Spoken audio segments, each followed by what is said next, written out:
চলে আসলাম রয়্যাল পাড়তে। আর গাছের নিচ দিকে যে রয়্যালগুলো ছিল এসে দেখি একটাও নাই, তার জন্য ঝুঁকি দিয়ে রয়্যাল পেরে নিলাম। এই তো অনেকগুলো রয়্যাল পেরেছি। আর আজকে এই রয়্যাল দিয়ে বানাবো রয়্যালের আচার। তার জন্য প্রথমে রয়্যালগুলো ধুয়ে পরিষ্কার করে ভাপিয়ে নিতে হবে। আর ভাপ দিয়ে নিলে অনেকটা টক কমে যাবে, কারণ এই ফলগুলো অনেক টক। আর 4 থেকে 5 মিনিট ভাপ দিয়ে নিলেই হবে।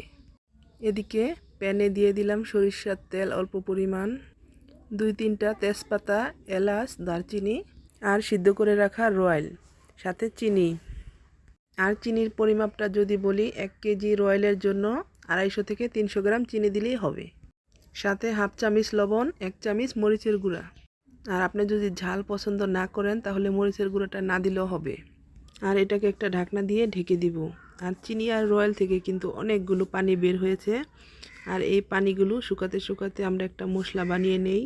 আর মশলা বানানোর জন্য লাগবে আমার 5-6টা শুকনো মরিচ আর 1 চামচের মতন পাঁচফোড়ন।